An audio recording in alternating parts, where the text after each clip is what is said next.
पवित्र कथा कह रही है, वर्णन कर रही है, शिव तत्व कह रहा है। पवित्र कथा भगवान शंकर की वर्णन कर रही है। शिव पर आश्रित माँ पार्वती जी का स्वयं का नाम, माँ आद्यशक्ति दुर्गा भवानी जगदम्बा जगत जननी माँ अम्बे का नाम जगत का भरण पोषण करने का काम कर।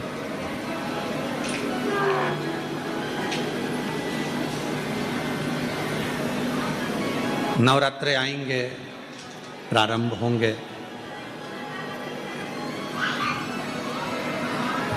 उस नवरात्रे में अब की बार तो नवरात्रे 10 दिन के हैं।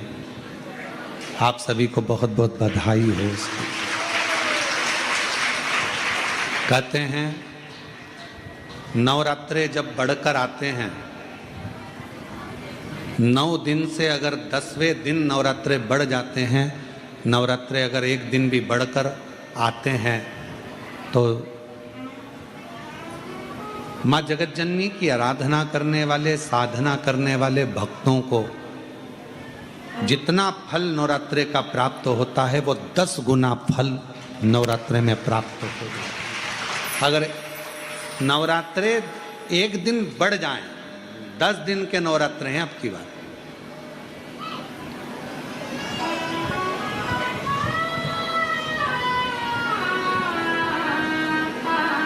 जो शरदी नवरात्रे इस वर्ष प्रारंभ हो रहे हैं वो 10 दिन के हैं, बढ़कर आ रहा है। शिव शक्ति की खूब आराधना करो, भगवान शंकर और पार्वती की खूब साधना करो, शिव पार्वती का भजन करो, शिव पार्वती का स्मरण करो, शिव पार्वती की भक्ति करो, मंत्र जाप करो, नाम जाप करो, कीर्तन करो, आराधना करो, साधना करो, वो फल देते हैं।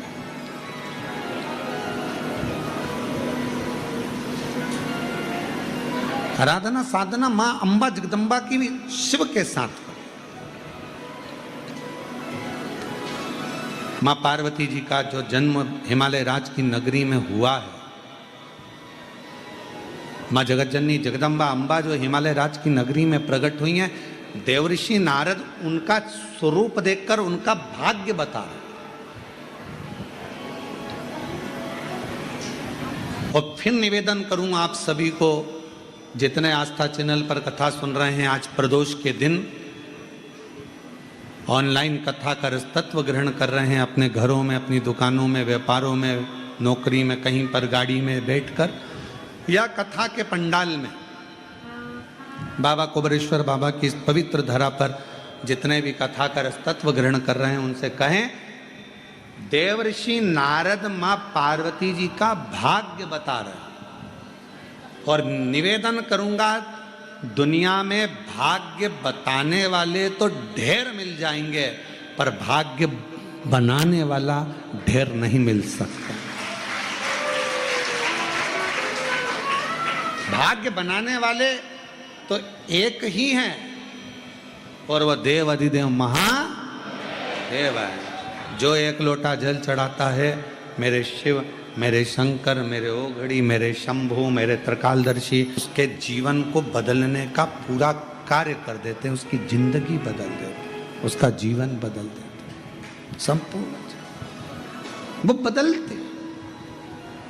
शिवजी भाग्य नहीं बताएंगे, पर भाग्य बना देंगे, भाग्य बदल देंगे। और वो देखो यहाँ है, पत्रों में आया है एक पत्र,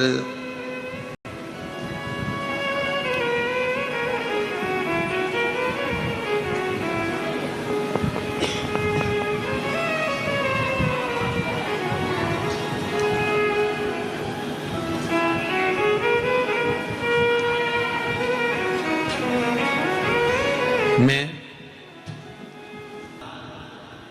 जहाँ पर हर तरह से कह दिया जाए कि अब ये कोई काम का नहीं है, तब समझ लेना कि तुमने जो एक लोटा जल शिव जी को चढ़ाया है, शंकर भगवान की आराधना साधना तुमने जो करी है, वो तुम्हारे सामने आकर खड़ी हो जाएगी और वो साधना तुम्हें हर बला से, हर तकलीफ से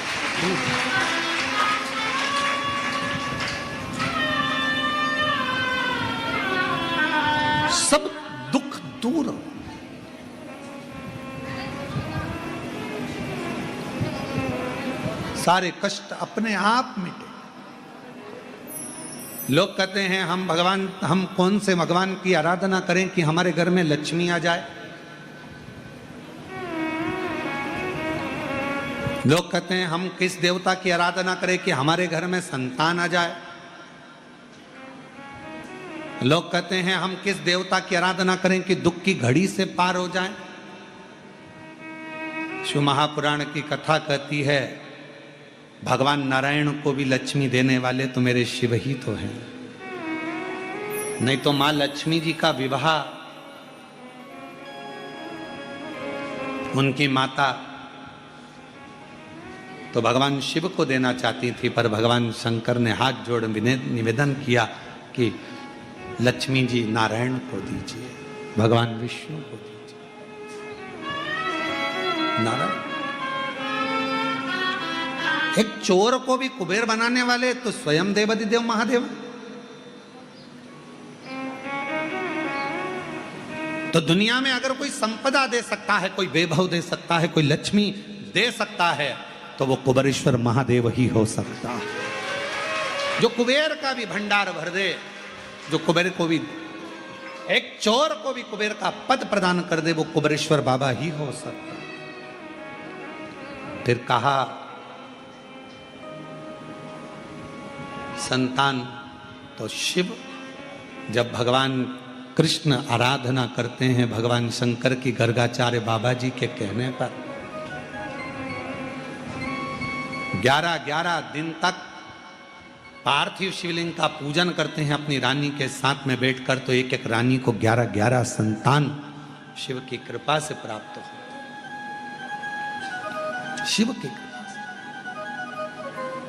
तो क्या वो तुम्हें संतान नहीं दे सकते? फिर कहा संकट की घड़ी से कौन निकाल सकता है? तो मार्कंडे बाबा के तो प्राण छूटने का समय था। संकट की घड़ी थी, शिव को पुकारा, शंकर भगवान ने संकट काट दिया, दुख काट दिया।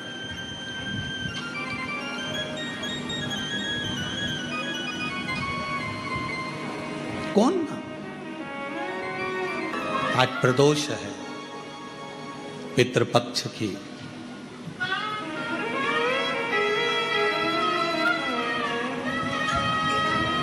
उससे आप दिल से प्रार्थना कर कर, हृदय से अपनी बात कहकर, एक चावल का दाना, एक बेलपत्र, एक लोटा जल, शिव की कृपा, एक घी का दिया, किसी भी वृक्ष, पीपल हो, बट हो, जो 5 वृक्ष पितरों के बताए गए हैं, पंच, शमी, बेल, पीपल, बट, आंवला, या ना हो तो तुलसी का क्यारा प्रदोष काल में अवश्य लगा। शिव से प्रार्थना करें, बाबा को दिल की बात करें, सुनेगा। कुछ ना बने तो हाथ जोड़कर महादेव नमन चरणों में स्वीकार कीजिए, सबका किया है मेरा भी उद्धार कीजिए, उद्धार कीजिए। है त्रिपुंडधारी, है त्रिशूलधारी, है त्रिपुंडधारी, है त्रिशूलधारी। चरणों में तेरे बाबा जी पावन है चारों धाम। चरणों में तेरे बाबा जी पावन है चारों धाम। तेरी देव करते वंदना, पूजे सीताराम। तेरी देव करते वंदना, पूज। माँ आद्य शक्ति माँ पार्वती जी शिव की आराधना कर कर भगवान शंकर की शरणागति में शिव जी की अर्धांगिनी बन जाती है।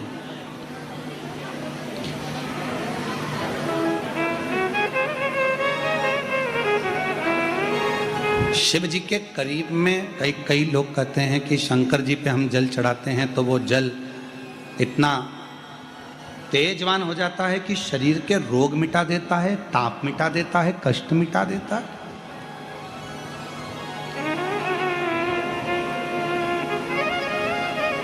इतना प्रबल हो जाता है, इतना प्रबल।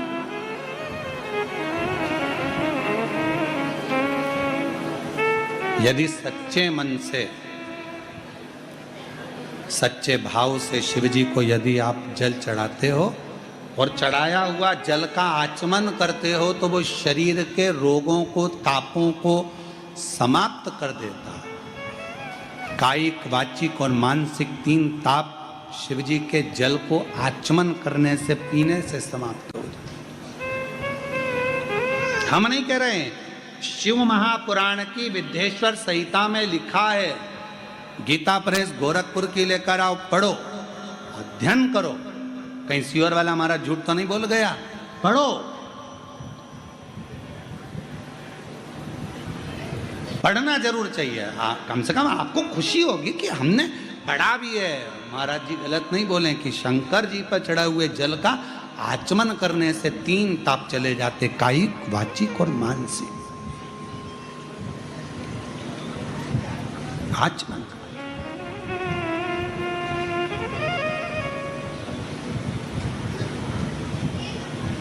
श्री शिवाय नमस्तुभ्यम बोलने वाले के मुख का दर्शन करने वाले के सारे पाप समाप्त तो हो जाते हैं। ये शिव पुराण की विद्येश्वर संहिता में लिखा। एक अक्षत का दाना शिव पर चढ़ाने का फल क्या है, ये शिव महापुराण में लिखा है। बेलपत्र का फल क्या है, ये शिव महापुराण में लिखा है। पंचामृत आदि सारी वस्तुएं शंकर जी को चढ़ाने का फल क्या है, ये शिव महापुराण में लिखा है। कितना फल, कितना।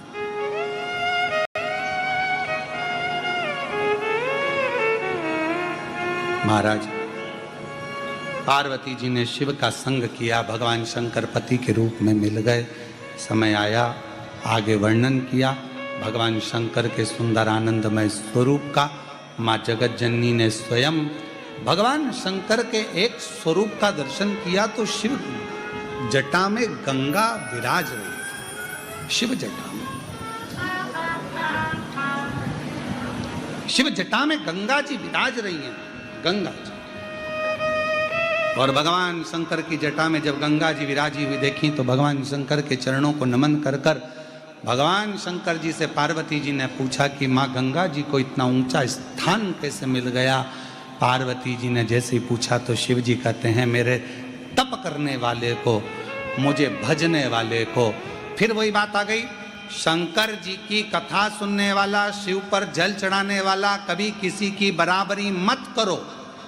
बराबरी में रहोगे तो बराबर में ही रहोगे। शिव जी पे जल चढ़ाने वाले को, शंकर जी का गुणगान करने वाले को, गंगा जी ने क्या करा था? शंकर भगवान का गुणगान करा था, शिव का भजन किया था। तो शंकर जी ने गंगा जी को अपने पास में नहीं रखा, गंगा जी को ऊंचा अपने मस्तक पर रखा, ऊंचाई पर रखा, बराबरी में नहीं, ऊंचाई पर। आप दिल से उसको प्रार्थना करेंगे, वो दिल से स्वीकार करेगा। आप दिल से उसको कुछ कहेंगे, वो सुनेगा, सुनता है।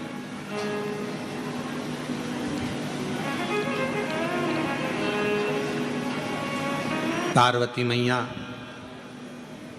का भाग्य देवऋषि नारद बता रहे हैं। देवऋषि नारद, भाग्य बताना कोई भी मिल जाएगा आपको, आपका भाग्य बता देगा, कोई भी बता देगा।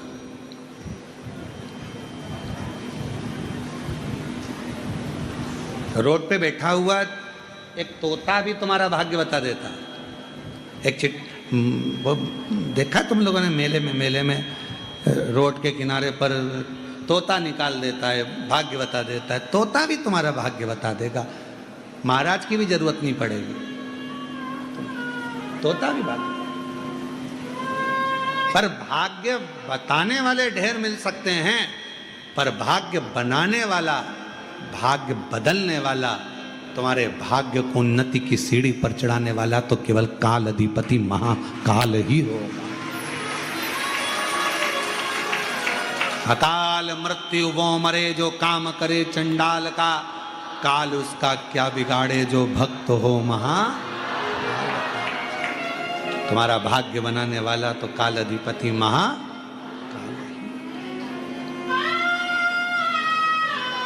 पार्वती जी के भाग्य को बता रहे हैं देव ऋषि नारद। पर भाग्य बताना एक अलग विषय है, पर भाग्य बदलना, भाग्य बनाना एक अलग विषय है, एक अलग विषय।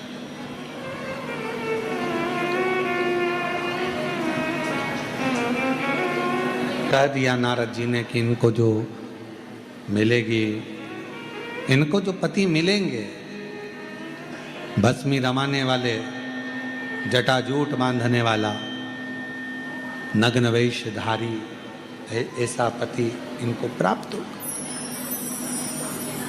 सुन लिया, हिमालय राज जी ने भी सुना, पार्वती जी ने भी सुना, बता दिया।